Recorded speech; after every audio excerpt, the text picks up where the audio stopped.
if you like RPGs, you're in luck. I mean, obviously, there's BG3. But we also have these other two games. Cyberpunk 2077, which got a whole new version number ending in a 0, and Bethesda's brand spanking new Starfield. And when you have two games that are similar, you know what you also gotta have? A list. So let's put these games head to head in 5 different categories. And let's start with character gen. God, we all love character gen, because not only do we get to create our character, but it sets the tone for so much to come. Cyberpunk gives us red with a black background and cyan highlighting. But what it lacks in a flashy interface, it makes up for in atmosphere, the aesthetic.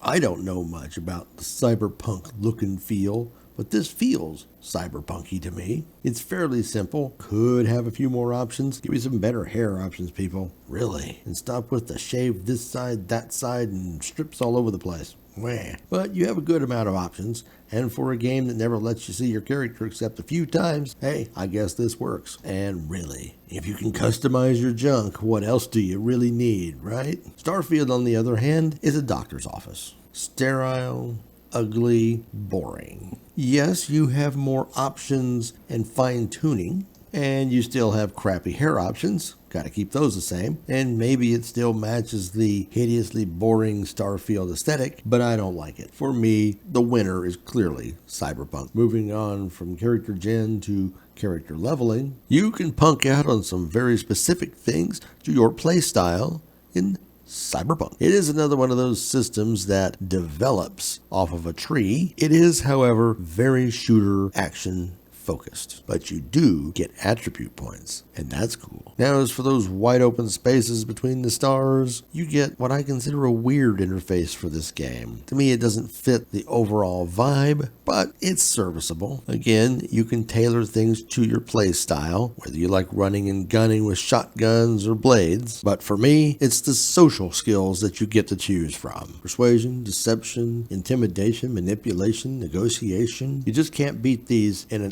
RPG, because that helps you do the RPG part. Can't say that I love the challenges where you have to complete certain number of successful persuades, etc. to level up that skill. However, it's not that different from the other systems they've used, where the more you use a skill, the higher the level of the skill. So because there's social skills, I'm going to give it to Starfield. Now, how about transportation? Obviously, Starfield has starships, and at least they don't make us walk between star systems. We have to walk everywhere else. I just don't understand the walk everywhere. It seems to treat every map as if you're in a mega mall, and you don't even get those little segues that mall cops get. Now, Bethesda's stuck in that Fallout 3, Fallout 4 world where there are no cars. And we can't say it's the creation engine, because you have horses in Skyrim. You even get to ride a dragon. But for some reason, in the future, you have to walk everywhere. And fast travel is just a pain in the butt. And too bad if you forgot to have your spacesuit on when you went somewhere and they put you out where there's no oxygen. That's fun. Docking with a space station is just annoying. In fact, they made most of that just flat out annoying. Cyberpunk, while certainly not perfect, at least has fast travel points all over the city. Find one, click on it, choose your destination.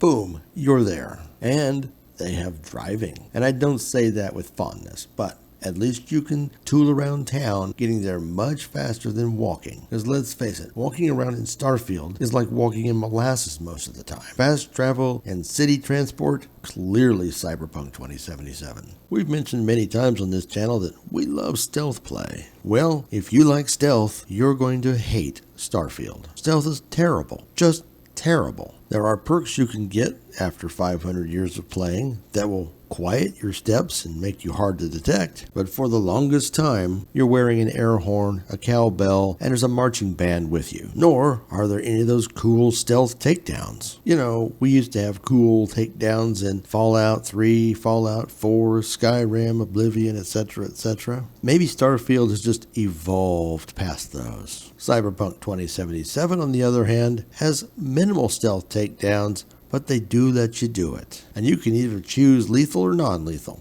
These options are available right from the get-go. The one saving grace for Starfield is that your enemies are so freaking stupid that it doesn't really matter. Getting seen just means backing out, going someplace relatively safe. They'll reset, and you'll be back to good to go. So I reckon we gotta give stealth to Cyberpunk. And last but not least, third-person view. Cyberpunk doesn't have it, so it loses right now. Bethesda's at least been consistent with that. They've always given us a third person. And believe me, if you're gonna spend 500 years in character creator, I want to see that character. But more importantly than that, you see your character in that world. The first-person perspective can be useful in circumstances, and Starfield lets you do that. But for me, immersion is better with that third person. My character is actually running around those grimy streets. So wow, if this was a competition, Starfield comes out on top. It's not a better game, but it's got some mechanics that I really like and wish were in Cyberpunk 2077. Now, if both of them could just get a story that wasn't a piece of garbage, and give me a character that I actually cared about. But that, in fact, is another video. What do you think? You like both of them? Don't like either one of them? Would rather be playing Minecraft? Let us know in the comments below. And remember, like and subscribe. Thanks for watching.